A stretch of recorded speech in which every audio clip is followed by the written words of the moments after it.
Politik bobrok hambat pembangunan maritim. Mengenang pernyataan aktivis 66 yang bernama Suu Kyi bahwa tugas kita selaku kaum muda adalah memberantas para generasi tua yang mengacau. Kita harus menekankan kepada rakyat bahwa dalam membangun negara maritim yang besar dan kuat, bangsa ini harus segera bangkit dan meninggalkan warisan perpolitikan yang bobrok. Sebut saja politik hitam, money politik, kleptokrasi, nepotisme, dinasti politik, politik kebohongan, politik pencitraan, politik rakus akan kekuasaan, dan lain sebagainya. Lantas bagaimana mengatasi ini semua? Menuju politik kemaritiman atau politik kelautan yang bernafaskan jati diri bangsa Indonesia. Menjelang pilkada dan pemilu, kita harus benar-benar meninggalkan proses perpolitikan bobrok bila ingin mengukir sejarah terhadap perpolitikan bangsa maritim, dan harus benar-benar meninggalkan money politik, hoax, dan berbagai motif lainnya, sebab hasilnya konsekuen dengan perpolitikan dan kemajuan bangsa di masa depan.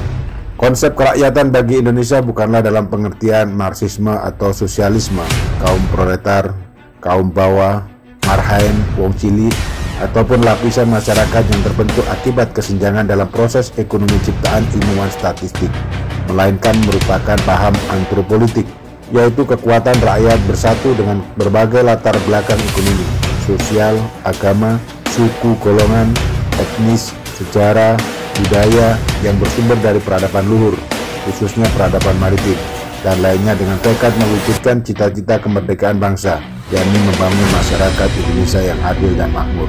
Dalam konteks NKRI, semua institusi demokrasi ini harus diantropolitikan. Hirupan nafasnya harus menghirup oksigen kelautan dulu. Pikirannya harus pikiran laut, telinganya harus telinga lautan, matanya, langkah kakinya, cita-cita sanubarinya. Elemen kelautan harus mendominasi GBHN maupun RPJMN, undang-undang atau regulasi. Ocean policy, semua harus mengacu pada ekonomi kelautan. Jangan terbalik, kelautan hanya menjadi tempelan basa-basi, juga tidak bila hanya berhenti pada proyek-proyek visi. Tujuan pokok perpolitikan antropolitik maritim adalah mewujudkan masyarakat Indonesia baru di abad 21, yaitu generasi Indonesia yang antokratis, mekar di tengah kemajemukannya. Pluralistiknya dikemas secara integratif dalam semangat Bhinneka Tunggal Ika, baik di dalam sistem politik pemerintahan dengan holistic maritime policy, sistem perekonomian maritim, serta dalam strategi pembangunan maupun pertahanan. Politik berkarakter maritim akan mendorong terciptanya pembangunan maritim dan membangun generasi Indonesia baru pluralistik yang terdapat dalam masyarakat adalah sebuah realita, bukan sebuah ancaman, malahan menjadi building block yang konkret dalam pembangunan civil society. Indonesia baru berlandaskan solidaritas ekonomi yang dikemas dalam: pertama, menjunjung tinggi nilai-nilai mulia keagamaan. Agama adalah sesuatu yang suci dan sakral karena ia berasal dari Tuhan, dan janganlah merendahkan agama untuk menjadi sesuatu yang sepele seperti sistem politik. Sebagai bangsa bahari yang peradabannya luhur akan senantiasa menghormati dengan terus meningkatkan diri dalam ketaatan agamanya yang diterapkan dalam kancah politik negara. Kedua, menjunjung tinggi nilai-nilai murni kepancasilaan. Bangsa yang besar ini sedang mengalami krisis yang sudah akut, multikompleks dan multidimensi. Dibutuhkan jawaban yang tidak hanya sekedar jawaban politik biasa yang masih bersifat tambal sulam. Bobot krisis yang begitu luas cakupannya dalam penetrasinya hanya dapat dipecahkan melalui penjebolan dan penataan ulang secara mendasar sistem bernegara. Kita butuh revolusi sosial dalam mewujudkan kehidupan bangsa yang merdeka, berdaulat, bersatu, adil dan makmur. Mungkinkah revolusi tersebut adalah revolusi Pancasila? Ketiga, menjunjung tinggi nilai-nilai luhur keadatan. Kebudayaan tidak hanya menjadi alat bagi kompetisi politik, kebudayaan juga menjadi alat untuk mengungkapkan aspirasi dan pemikiran masyarakat terhadap pemerintah, sehingga tidak tertutup kemungkinan keanekaragaman budaya dapat dimanfaatkan sebagai ajal untuk memberikan tekanan terhadap penguasa yang sewenang-wenang. Intinya adalah dalam peradaban bahari, menuntun kita bagaimana kita berpolitik dengan saling menjunjung tinggi dan saling menghormati adat dan budaya masing-masing.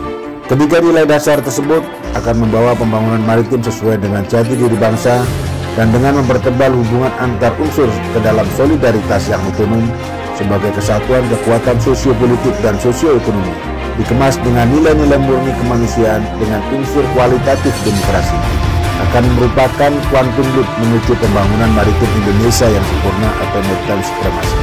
Masyarakat antokratis yang adil, yang sejahtera, yang tentram, dan yang utuh.